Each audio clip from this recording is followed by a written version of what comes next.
रोज इतनी अच्छी पिक्चरों के बलबूते पर। और यहाँ उज्जैन में वैसे तो 2 टाकीज थे, जब मूक पिक्चरें आती थी, आवाज़ नहीं होती थी, तो कैलाश टाकीज उसका गवाह था। कैलाश टाकीज में आगे एक स्टोरी में बोलने वाला, मेरे को तो मालूम नहीं, पिताजी सुनाते थे कि हम जाते थे, पिक्चर उधर चलती रहती थी, एक स्टोरी बताता, देखो अभी आया है दारा सिंह आया, इसने इसको मारा, ये सब करा वैसा करा, वो पूरी कहानी सुनाते रहते थे। पिक्चरों का भी वो दौर अलग ही था। लेकिन आज अपने बीच में ये जो चौगान मिलने वाला है, बाबा महाकाल की सवारी, हरिहर मिलन, सिंहस्थ की पेशवाई, उज्जैन का गौरवशाली कोई भी आयोजन अगर हो और गोपाल मंदिर नहीं आए तो ऐसा लगता है कि उज्जैन में आए ही नहीं। इतना ये शानदार इतिहास गोपाल मंदिर का है, चारों तरफ से हमारे शहर के मध्य का। लेकिन आने वाले समय में जिस प्रकार से विकास के काम चल रहे हैं, अब गाड़ी अड्डा से बड़े पुल तक और बीडी मार्केट से लगा करके छोटे पुल तक, ये दोनों मार्गों का भी भूमि पूजन हुआ है। हमारे बीच में एक एक करके वो सारे काम जिनके बलबूते पर हमारे उज्जैन की गौरव गरिमा और बढ़े, हमारे अतीत के वो गौरवशाली पृष्ठ, ये सामने गोपाल मंदिर का समय। लेकिन ये जो अपना वर्तमान का रिगल टाकीज, पुराना नगर निगम, आपको जानकारी के लिए बताना चाहूँगा, ये यहाँ पर बाईजाबाई सिंधिया जी का महल था पुराने समय में। यहाँ जिनने गोपाल मंदिर बनवाया, वो बाईजाबाई की प्रतिमा भी गोपाल मंदिर में भगवान के साथ कोने में लगी हुई है। उनकी अपनी पूंजी से, निजी खर्च से गोपाल मंदिर का ये निर्माण कराया गया था और उनके मन में आस्था थी, इसलिए अपने मकान के सामने गोपाल मंदिर बनाना, और उस भाव के आधार पर ये गोपाल मंदिर बना। लेकिन इस गोपाल मंदिर में एक गौरवशाली पृष्ठ और जुड़ा हुआ है, जो उज्जैन का हमको और गौरव देता है। 1000 साल पुराना महमूद गजनबी जब सोमनाथ का दरवाजा तोड़कर ले गया अफगानिस्तान आगे कांधार तक, तो यहाँ के महाजी राजा सिंधिया ने अपनी सेना के बलबूते पर पूरे देश में कई सारी लड़ाइयाँ जीती, और एक लड़ाई तो लड़ते लड़ते अफगानिस्तान के आगे तक पहुँच गए, और वहाँ से युद्ध में जीतने के बाद चांदी का दरवाज़ा जो पन्ने के पल्ले से बना हुआ है, वो दरवाज़ा अभी गोपाल मंदिर के गर्भगृह के बाहर लगा हुआ है।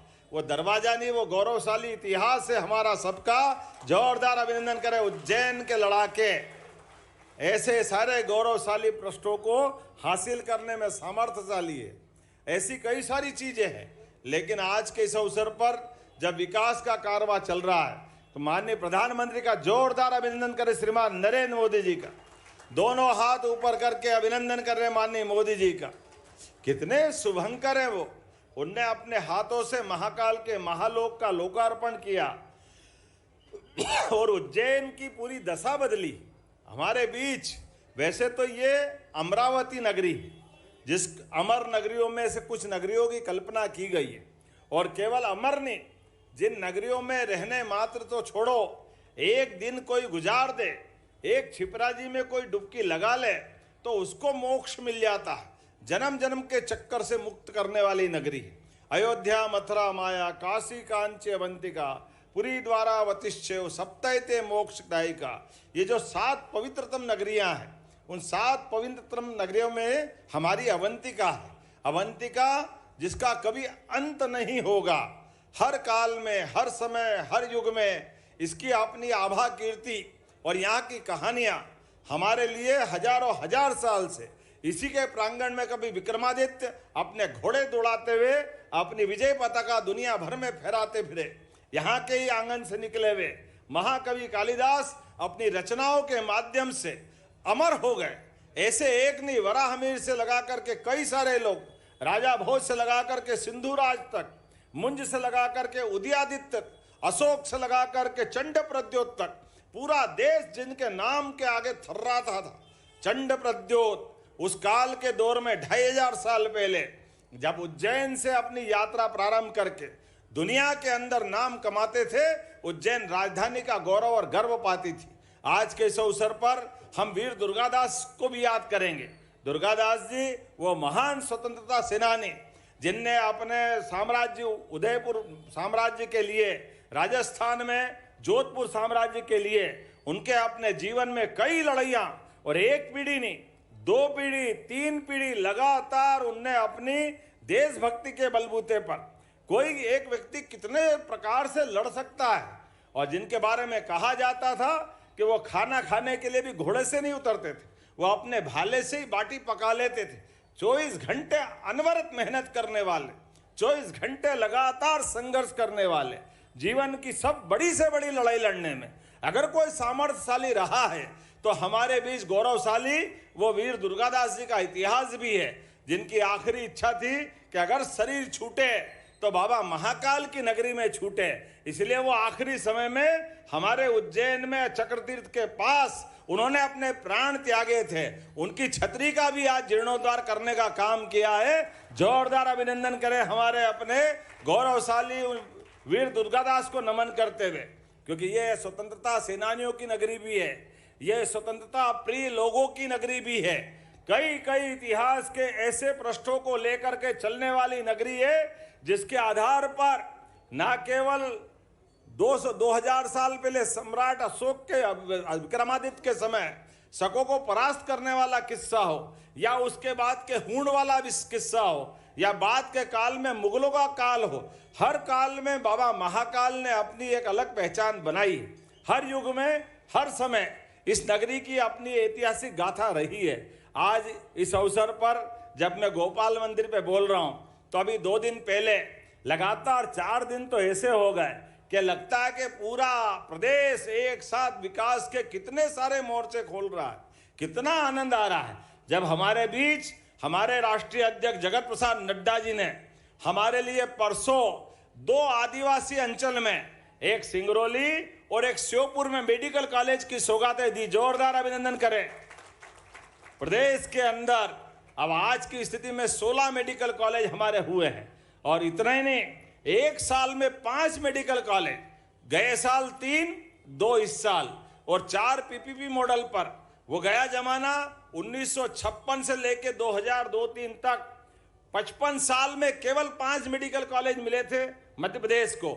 हमें गर्व है, एक साल में 5 मेडिकल कॉलेज चालू करके मध्य प्रदेश की जनता की सेवा में हमारी सरकार और हमारी पार्टी ने दिए हैं। इतना ही नहीं, जहां 1956 से लगाकर 2002-3 तक 56 साल में हमारे यहाँ केवल 7.5 लाख हेक्टेयर सिंचाई का रकबा था, और हमारी पूर्ववर्ती मुख्यमंत्री साध्वी उमा भारती, बाबूलाल जी गौर, शिवराज सिंह जी चौहान, इनके नेतृत्व में सिंचाई का रकबा बढ़कर के जब हमारी सरकार बनी तब तक 44 लाख हेक्टेयर हुआ था। लेकिन 44 लाख हेक्टेयर से एक साल में ये 7.5 लाख हेक्टेयर बढ़ाकर आज 52 लाख हेक्टेयर का सिंचाई का रकबा हमारे मध्य प्रदेश को मिला है।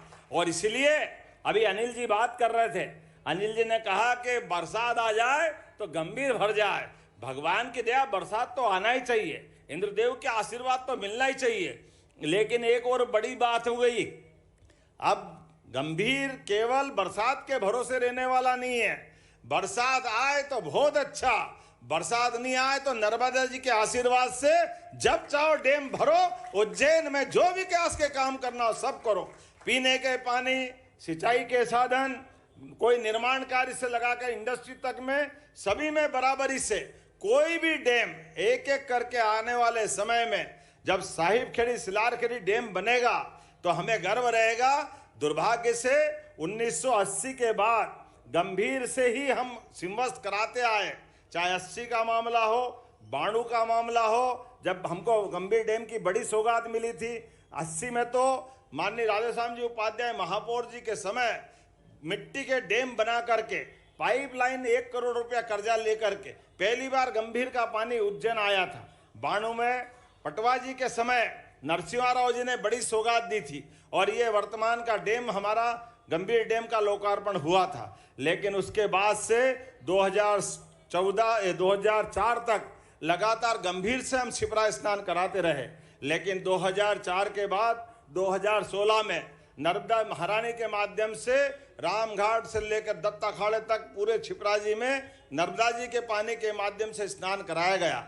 लेकिन साधु संतों ने कहा कि हाँ, हम उज्जैन आते हैं, सिंहस्थ में स्नान करना चाहते हैं, लेकिन सिंहस्थ में स्नान छिपरा जी में करना चाहते हैं। अगर नर्मदा जी में ही करना तो अमरकंटक चले जाए, ओंकारेश्वर चले जाए, तो उज्जैन क्यों स्नान करने आए? इसलिए भावनाओं का सवाल है। हाँ, हमारी सरकार ने इस बात को भी उनके सिरोधार्य किया।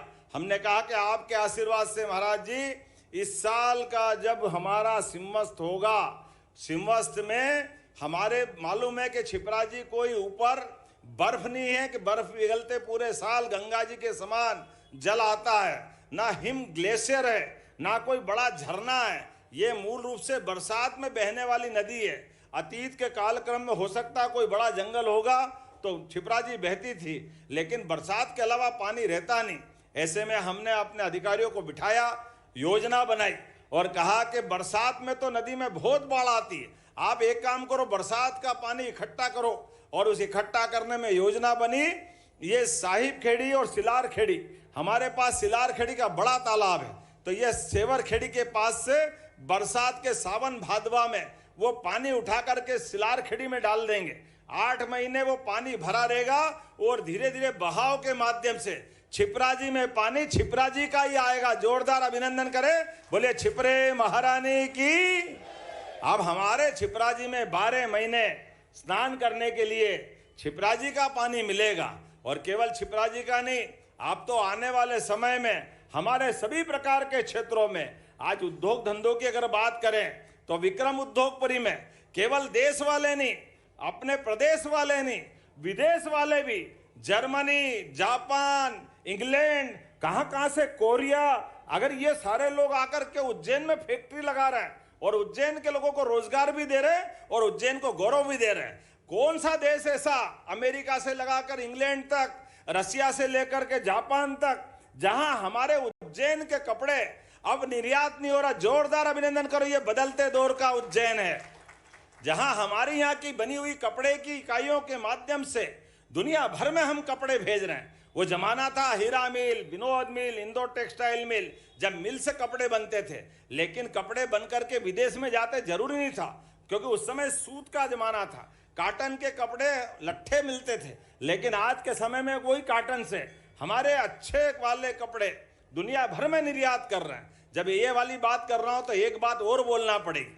मैं कांग्रेस के मित्रों से कहना चाहता हूं, हमारे यहाँ इस देश की परंपरा है माता बहनों की इज्जत करना, सम्मान के साथ देखना। उनके लिए हमारी सरकार ने माननीय प्रधानमंत्री का जोरदार अभिनंदन करो, श्रीमान नरेंद्र मोदी का, जिन्होंने लखपति दीदियां, लखपति ड्रोन दीदियां और कई योजनाएं चालू की। अब तो आने वाले समय में लोकसभा विधानसभा में भी हमारे प्रधानमंत्री के माध्यम से 33% आरक्षण दिया है। जोरदार अभिनंदन करो माननीय मोदी जी का। और हमने भी उनके आदेश के आधार पर लाडली बहना योजना जो चुनाव के पहले चालू हुई थी, उस लाडली बहना योजना के बलबूते पर हमने अपनी सरकार में कहा कि सारी योजना चालू रहेगी और धीरे धीरे करके हम 3000 रुपये तक देंगे। गए साल हमने 1250 दिए, इस साल सावन के महीने में 250 अलग और 1250 दे रहे हैं। लेकिन भाई दूज से दीपावली के बाद हम बहनों को 1500 रुपया महीना देंगे। ये हमारी बहनों के प्रति हमारी भावना है, ये सम्मान है। लेकिन ये कांग्रेस के प्रदेश अध्यक्ष और कांग्रेस के लोगों को बहन बेटी का अपमान करने का पता नहीं कौन सी मति मारी गई। क्या बोलते हैं, कैसा बोलते हैं। कोई कहता लाडली बहनाओं को बोरे में बंद के फेंक देंगे। अरे वाह, तुम्हारे काका जी का राज है, ऐसा कर दोगे, कैसे बात कर रहे हो। लेकिन कोई कहता कि ये बहनें पैसा मिल गया तो दारू पीती है। अरे शर्म आना चाहिए, डूब मरना चाहिए तुम अगर ऐसी बात करते हो। माफी मांगना चाहिए, प्रदेश की जनता माफ नहीं करेगी। बहन बेटी का अपमान यह प्रदेश सहन करने वाला नहीं, किसी हालत में इस बात को बर्दाश्त नहीं कर सकते।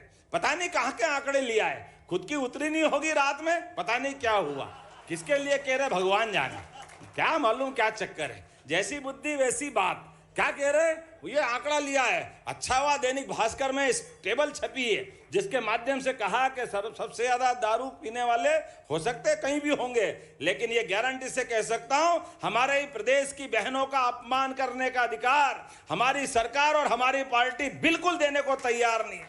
हम सब अपने बहनों के लिए, अरे हमारे यहाँ तो साल में 365 दिन 500 त्योहार मनते, और कौन सा त्योहार बहन बेटी को आगे रख के नहीं मनाते। ऐसे माहौल में अगर इस तरह की बात करोगे, लोकतंत्र में तो ये कतई बर्दाश्त करने वाले नहीं। लेकिन पता नहीं क्या बुद्धि है।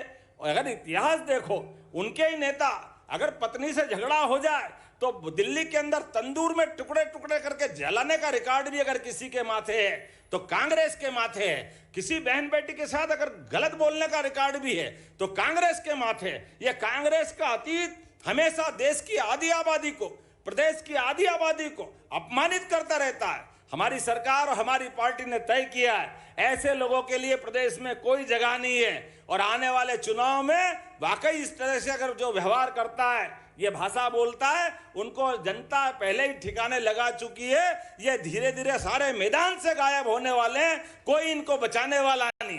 तो आज के इस अवसर पर जब कई सारी सौगातें मिल रही है, ऐसे में एक बात और बताना चाहता हूं। हमारी सरकार के माध्यम से हमारी पार्टी की लाइन है कि हाँ, हम 27% आरक्षण देना चाहते हैं और 27% आरक्षण देने के लिए हमने तो दिल खोल के कहा है कि आओ हम अपने इस 27% आरक्षण में, कांग्रेस के लोग कह रहे हम भी देना चाहते हैं, हमने भी दिया, आपने भी दिया। हमने कहा भैया आपकी बात मान लेते हैं, कल सर्वदलीय बैठक बुला लेते हैं। सर्वदलीय बैठक में आपका वकील भी, हमारा वकील भी, जब सुप्रीम कोर्ट ने अब तय कर दिया है कि 23 सितंबर से डे टू डे की तारीख लगेगी, तो अब हमारी तो सद्भावना है कि आओ हम मिल बैठ करके एक साथ लड़ें। अगर लगता है हर एक वर्ग के लिए, चाहे एससी हो, एसटी हो, ओबीसी हो, ये माननीय मोदी जी की पार्टी जिनने सामान्य वर्ग को भी पहली बार 10% का आरक्षण दिया, जोरदार अभिनंदन करो माननीय नरेंद्र मोदी जी का।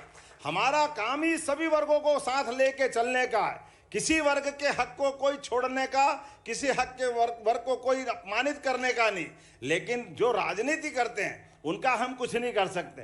तो हमने कहा कि आइए हम सब मिलकर के विकास के एक एक एजेंडे को नीचे तक लागू करें और यशस्वी प्रधानमंत्री के नेतृत्व में प्रदेश को नंबर 1 के राज्य के स्थान पर पहुंचाएं। आइए हम सब इस बात पे सहमत हैं। तो मेरी अपनी ओर से बधाई देते हुए, हाँ चलिए बैठिए। ये अनिल जी, माननीय मुख्यमंत्री जी से मैं मांग करता हूं कि क्षीरसागर स्टेडियम है वो पवेलियन के रूप में कन्वर्ट हो जाए।